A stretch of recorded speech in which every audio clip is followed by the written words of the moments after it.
kilograms. A number of men drowned within moments of landing, unable to free themselves from their harnesses quickly enough in the dark, disorientating water.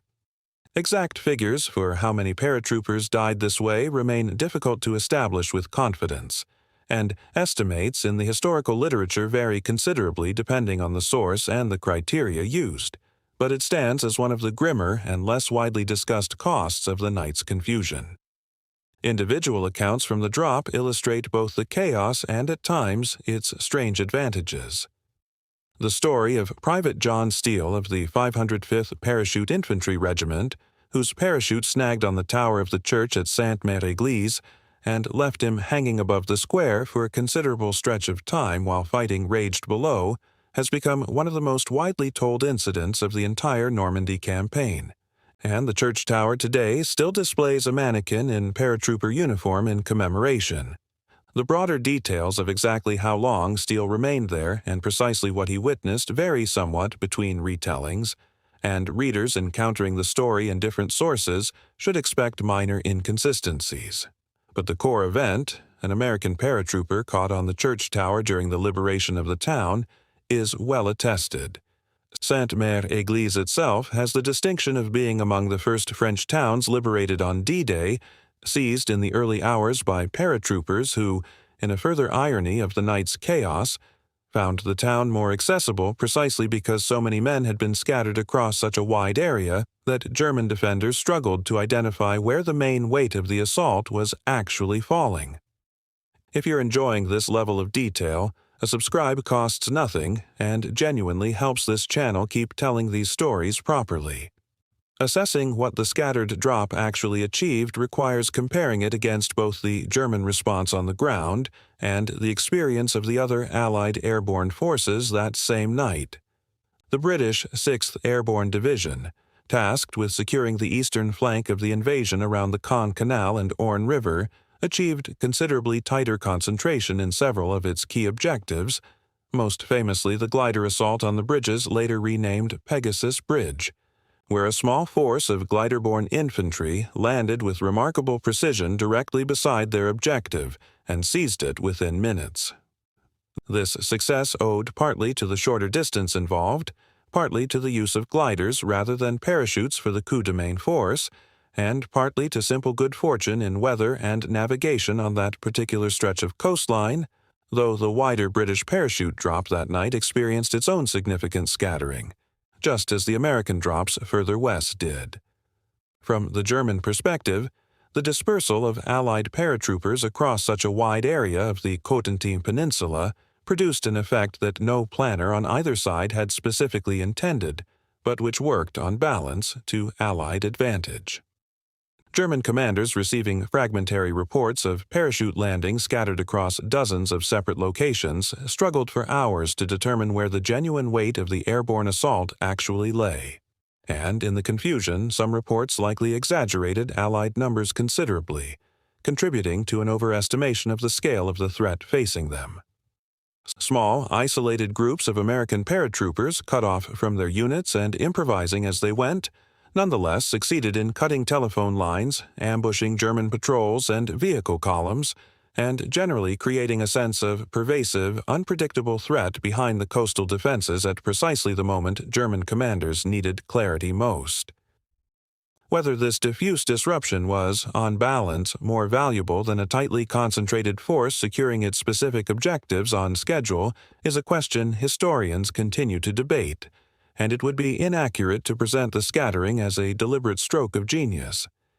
It was, by every available account, an unplanned and largely unwelcome failure of navigation and execution that happened to produce some unintended benefits alongside its very real costs in men, equipment, and lost cohesion. By comparison, later Allied airborne operations attempted to learn directly from the lessons of the Normandy drop, with mixed results.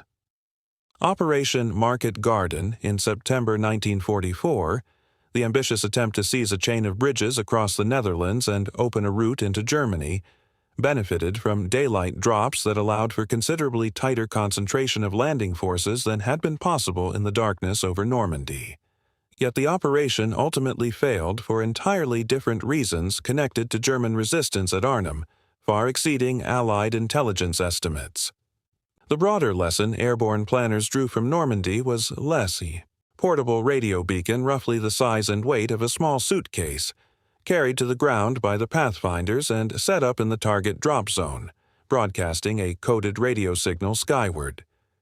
The Rebecca unit, fitted to the lead aircraft of each following formation, received that signal and displayed it on a small cathode ray screen in the cockpit, giving navigators a bearing and rough distance to the beacon even through cloud that made visual navigation impossible. In principle, a pilot flying blind through overcast skies could still find his drop zone with reasonable accuracy simply by following the Eureka signal home, in much the same way a ship at sea might home in on a lighthouse using radio direction finding rather than sight alone. Alongside Rebecca Eureka, pathfinders also carried Aldis lamps and, for the American drops, distinctive amber holophane lights arranged in a T-shaped pattern on the ground, a visual marker meant to be seen by pilots flying low enough and steady enough to pick it out amid the darkness and confusion of a combat drop zone. The pathfinders themselves jumped roughly half an hour ahead of the main force, a deliberately compressed window that left almost no margin for error. They had to locate their assigned field precisely, in darkness, in territory already alert to the possibility of invasion, assemble their equipment under threat of discovery, and have both the radio beacon and the visual markers operating before the first main force aircraft arrived overhead. It was, in effect, asking a handful of men to build a functioning airport, invisible to the enemy and visible to friendly aircraft, in the middle of a battlefield, with no time to spare and no opportunity to correct mistakes. What actually happened on the night of 5th to 6th June bore only a passing resemblance to this plan. Many of the Pathfinder teams were themselves dropped off target, victims of the same conditions that would scatter the main force behind them. A dense, unforecast cloud bank over the Cotentin Peninsula that broke up tight aircraft formations as pilots, under strict orders to maintain radio silence, scattered individually to avoid mid-air collisions with aircraft they could no longer see. German anti-aircraft fire, though less concentrated than planners had feared in some sectors, was heavy enough in others to force pilots into evasive maneuvers at precisely the moment when a steady course and altitude mattered most. Aircrews under fire, flying transport planes with none of the maneuverability of a fighter and none of the armor of a bomber, understandably prioritized survival over precision, and the result was that many paratroopers were given the green light to jump not over their intended drop zones, but over whatever ground happened to be beneath the aircraft at the moment its pilot judged the danger too great to continue. The consequences on the ground were immediate and severe. Of the roughly 6,000 men of the 101st Airborne Division dropped that night, only a small fraction landed on or near their designated zones, and reassembly in the following hours proved to be a slow, dangerous, and often fatal process, as isolated soldiers moved cautiously through unfamiliar hedgerow country, trying to link up with anyone wearing the right uniform.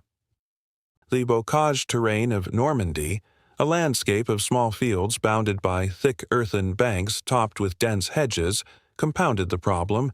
breaking sight lines to a matter of meters in places and making it entirely possible for two groups of friendly soldiers to pass within shouting distance of one another without ever making contact. Equipment bundles, dropped separately from the men themselves and containing heavier weapons, radios, and ammunition, frequently landed far from the paratroopers who needed them, leaving individual soldiers armed with little more than rifles, grenades, and whatever they could scavenge or improvise. Some accounts describe entire sticks of paratroopers, the term for the group jumping from a single aircraft in sequence, landing scattered across an area of several square kilometers rather than the tight cluster training had prepared them to expect, meaning that men who had trained, eaten, and rehearsed together for months found themselves entirely alone within minutes of landing in France. The flooding around the river Merderet, deliberately engineered by German defenders as an anti-airborne measure, added a further lethal dimension to the scattering. Paratroopers who drifted down into what appeared from the air to be open pasture instead found themselves descending into water often a meter or more deep, concealed beneath grass and reeds that had grown up through the shallows. Weighed down by parachute harnesses, weapons, ammunition, and equipment that in some loadings exceeded 35, the paratroopers who landed miles from their target. It is shortly after midnight on June 6, 1944, and a farmer's field outside the village of Sainte-Mère-Église is filling with silk. Parachutes drift down out of a broken cloud bank, catching moonlight that comes and goes between banks of vapor, and beneath them men who trained for months to land as a cohesive fighting force are instead descending, alone or in twos and threes, onto ground that bears almost no resemblance to the maps studied for weeks in English marshalling camps. Some come down in orchards, tangled in apple branches 30 feet above the earth. Some come down in the flooded pastures the Germans have deliberately created by damming the River Murderette, weighed down by 80 pounds of equipment, fighting simply to keep their heads above water in the dark. One man drifts directly over the village square itself, his canopy catching on the stone tower of the parish church, and hangs there, suspended above a firefight, for what witnesses later describe as some of the longest minutes of his life.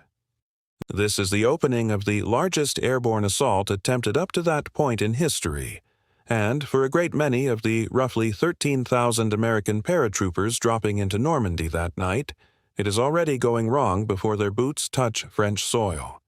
The scattering was not a footnote to the invasion. It was, for several critical hours, the invasion itself, as thousands of men found themselves isolated in hostile territory, uncertain of their exact location, unable to find their units, and forced to improvise an entire military operation from whatever fragments of their original plan they could piece together in the dark. Understanding why the drop went so badly wrong, and how it nonetheless contributed to the success of the wider landings, means looking closely at a technology that was supposed to prevent exactly this outcome, and at the men who tried, and largely failed, to make it work on the night that mattered most.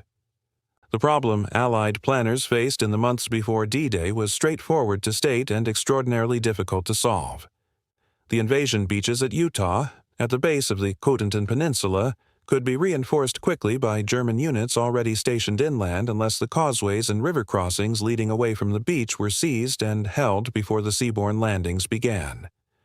Whoever controlled those narrow causeways controlled whether German armor and infantry could reach the beachhead in the crucial early hours, and the only force capable of reaching them ahead of the seaborne assault was one dropped from the air, in darkness, with enough precision to land near enough to its objectives to seize them before dawn. This was not a minor logistical challenge.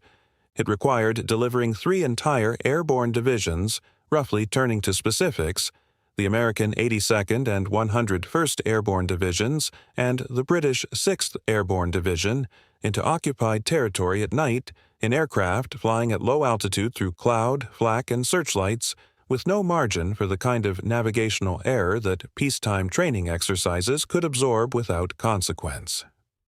Night drops of this scale had never been attempted.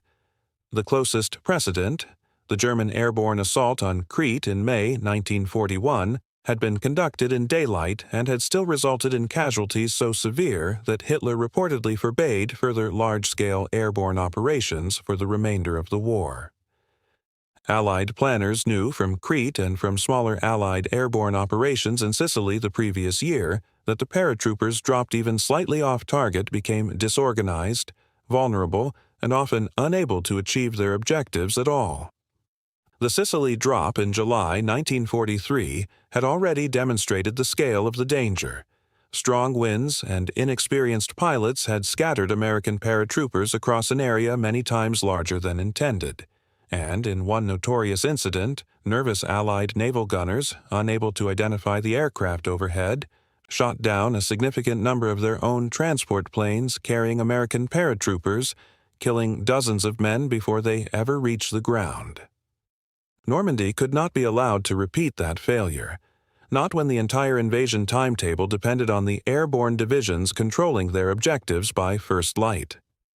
The solution, on paper, was an elegant one, and it depended on a small, highly trained group of men whose job was to arrive first, find the correct fields in total darkness, and mark them precisely enough for the main force to follow.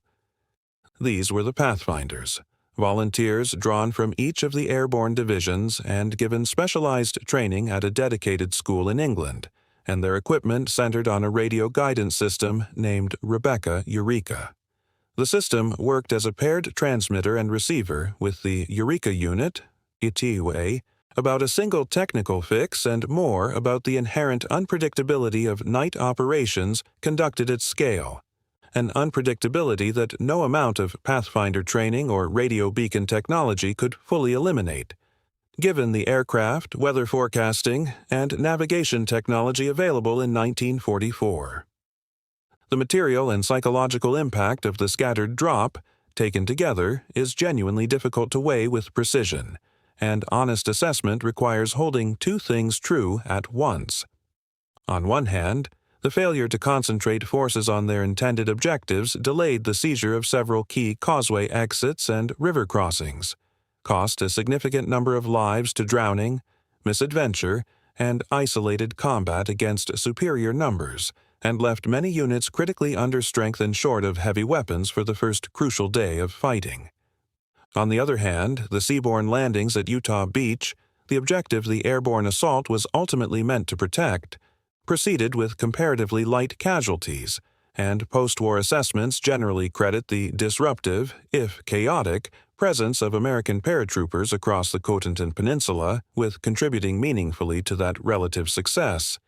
even if the mechanism of that contribution looked nothing like what the original plan had envisioned. Rebecca Eureka technology itself was not abandoned as a result of its imperfect performance that night. Refined versions of similar radio beacon guidance continued in use for the remainder of the war and influenced post-war airborne and airdrop navigation methods, suggesting that the concept was sound, even where its execution, on one specific and unusually difficult night, fell well short of what its designers had intended. Surviving material evidence of that night can still be found scattered across the Cotentin countryside today. The church at Sainte-Mère-Église remains the most visited site connected to the airborne drop, its commemorative parachute display drawing visitors who climb the same tower where Steele's harness once caught. The Airborne Museum in the town itself houses equipment, aircraft, and personal accounts from the men who fell there, while the flooded fields around the Murderay, now drained and returned to agricultural use, give little visible hint today of the danger they posed to heavily laden men descending into darkness 80 years ago. Return once more to that field outside Sainte-Mère-Église, to the silk canopies drifting down through broken cloud, and the men beneath them realizing, one by one, that the ground below was not the ground they had studied on maps for months. The plan had called for concentration, precision, and a network of radio beacons guiding aircraft unerringly to their targets in the dark. What actually happened was scattering, confusion, and thousands of individual soldiers, isolated from their units and uncertain of their exact position, forced to fight the opening hours of the largest amphibious invasion in history as small, improvised groups rather than as the cohesive divisions they had trained to be. It should, by any reasonable measure, have been a catastrophic failure. That it was not, that the causeways behind Utah Beach were nonetheless secured, that German defenders spent the critical early hours of D-Day confused and off balance rather than concentrated and decisive, owes less to the technology built to prevent the scattering than to the paratroopers themselves, men who found themselves alone in hostile territory in the middle of the night and simply refused to treat that isolation as defeat. The plan broke down almost immediately. The men did not.